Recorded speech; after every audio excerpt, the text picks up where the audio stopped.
الحمد للہ رب العالمین والصلاة والسلام علی سید الانبیاء والمرسلین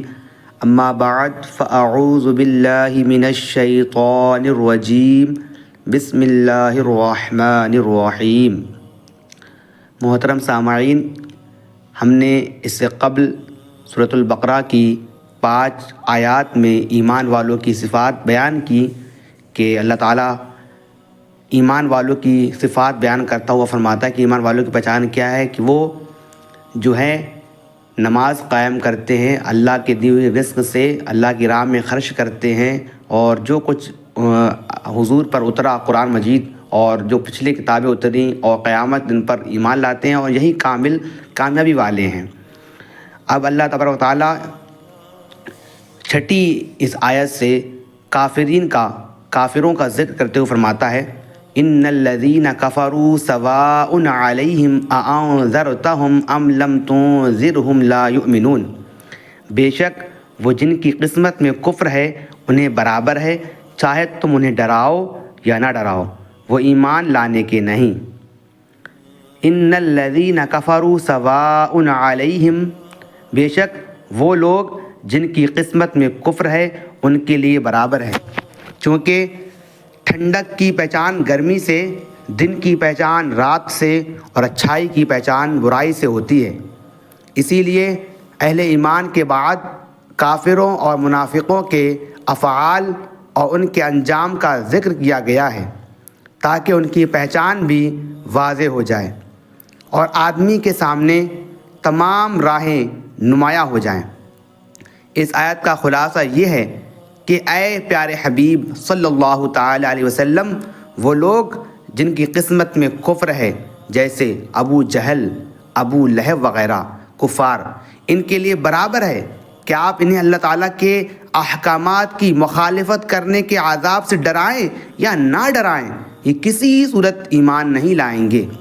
کیونکہ ان کے بارے میں اللہ تعالیٰ کو پہلے سے ہی معلوم ہے کہ یہ لوگ ایمان سے محروم ہیں۔ یہاں 2 باتیں ذہن نشین رکھیں۔ پہلی بات، ضرورات دین میں کسی چیز کا انکار یا تحقیر و استہزاء کرنا کفر ہے نا۔ یہ کیا کفر کیسے کہتے ہیں، یہ اس کی تعریف میں بتایا جا رہا ہے کہ ضرورت دین میں سے کسی چیز کا انکار یا تحقیر و استہزاء کرنا کفر ہے، اور ضروریات دین اسلام کے وہ احکام ہیں جن کو ہر خاص و عام جانتے ہوں، جیسے اللہ تعالیٰ کی وحدانیت، انبیاء کرام علیہ السلام کی نبوت، نماز، روزے، حج، جنت، دوزخ، قیامت میں اٹھایا جانا وغیرہ۔ عوام سے مراد وہ مسلمان ہیں جو علماء کے طبقہ میں شمار نہ کیے جاتے ہوں، مگر علماء کی صحبت میں بیٹھنے والے ہوں اور علمی مسائل کا ذوق رکھتے ہوں۔ اس سے وہ لوگ مراد نہیں جو دور دراز جنگلوں میں، پہاڑوں میں رہنے والے ہوں، جنہیں صحیح کلمہ پڑھنا بھی نہ آتا ہو، کہ ایسے لوگوں کا ضروریات دین سے نا واقف ہونا اس دینی ضروری کو غیر ضروری نہ کر دے گا۔ البتہ ایسے لوگوں کے مسلمان ہونے کے لیے یہ بات ضروری ہے کہ وہ ضروریات دین کا انکار کرنے والے نہ ہوں اور یہ عقیدہ رکھتے ہوں کہ اسلام میں جو کچھ ہے حق ہے، اور ان سب پر اجمالاً ایمان لائے ہوں۔ دوسری بات جو یاد رکھنے کی ہے، ذہن نشین رکھنے کی ہے، وہ یہ ہے ایمان سے جو محروم کفار کے بارے میں معلوم ہونے کے باوجود، جو انسان جو ہے ایمان سے محروم کفار ہیں، ان کے بارے میں معلوم ہونے کے باوجود انہیں تبلیغ کرنے کا حکم اس لیے دیا گیا تاکہ ان پر حجت پوری ہو جائے اور قیامت کے دن ان کے لیے کوئی عذر باقی نہ رہے۔ یعنی اگر ان کو دعوت دین نہیں دیں گے، ہم دین تبلیغ کی دعوت ہم نہیں کریں گے، تو وہ میدان محشر میں کہہ سکتے ہیں کہ ہم تو ایمان لے آتے، ہم سے کسی نے کہا ہی نہیں ایمان لانے کو، تو کوئی عذر بھی باقی نہ رہے۔ اللہ تعالیٰ ارشاد فرماتا ہے رسلا مبشرین ومنذرین لئلا یکون للناس علی اللہ حجۃ بعد الرسل وکان اللہ عزیزا حکیما۔ ہم نے رسول خوشخبری دیتے اور ڈر سناتے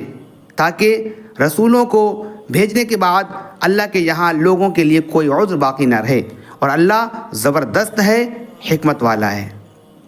اور آگے ارشاد فرماتا ہے وَلَوْ أَنَّا أَهْلَكْنَاهُمْ بِعَذَابٍ مِّن قَبْلِهِ لَقَالُوا رَبَّنَا لَوْلَا أَرْسَلْتَ إِلَيْنَا رَسُولًا فَنَتَّبِعَ آيَاتِكَ مِن قَبْلِ أَن نَّذِلَّ وَنَخْزَىٰ۔ اور اگر ہم انہیں رسول کے آنے سے پہلے کسی عذاب سے ہلاک کر دیتے تو ضرور کہتے اے ہمارے رب تو نے ہماری طرف کوئی رسول کیوں نہیں بھیجا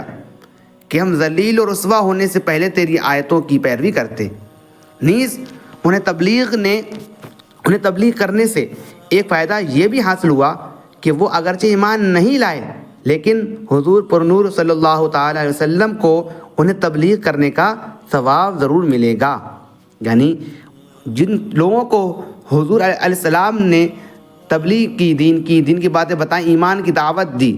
بھلے وہ ایمان نہیں لائے مگر اس کا جو ثواب ہے وہ تبلیغ کرنے پر حضور کو حاصل ہوگا، ملے گا۔ اور یہ کام اگر کوئی بندہ ہم آپ کرتے ہیں تو ہم کو بھی ملے گا۔ اور یہ بات ہر مبلغ کو پیش نظر رکھنی چاہیے کہ اس کا کام جو ہے تبلیغ کرنا اور رضائے الہی پانا ہے، لوگوں کو سیدھی راہ پر لا کر ہی چھوڑنا نہیں۔ لہٰذا مبلغ نیکی کی دعوت دیتا رہے، نیکی کام کی دعوت دیتا رہے، ایمان کی دعوت دیتا رہے، اور نتائج اللہ تعالیٰ کے حوالے کر دے، اور لوگوں کے نیکی کی دعوت قبول نہ کرنے سے مایوس ہونے کی بجائے اس ثواب پر نظر رکھے جو نیکی کی دعوت دینے کی صورت میں اسے آخرت میں ملنے والا ہے۔ یعنی ہمارا کام جو ہے صرف لوگوں کو ایمان کی اور نیکی کی دعوت دینا ہے، نہ کہ ان کو گھسیٹ کر اور ان کو زبردستی ان کو بتانا ہے، سمجھانا ہے۔ اور اگر کوئی بات ہماری نہیں مانتا ہے اور ایمان نہیں لاتا ہے تو اسے مایوس ہونے کی ضرورت نہیں ہے، بلکہ ہم نے جو نیکی کی دعوت دی ہے اس پر جو اللہ تبارک و تعالیٰ میدان محشر ہم کو اجر دے گا، ثواب دے گا، اس پر نظر رکھیں۔ اللہ تعالیٰ ہم کو، آپ کو، سب کو استقامت عطا فرمائے ایمان پر، اور دین اسلام کی خوب تبلیغ کرنے کی توفیق عطا فرمائے۔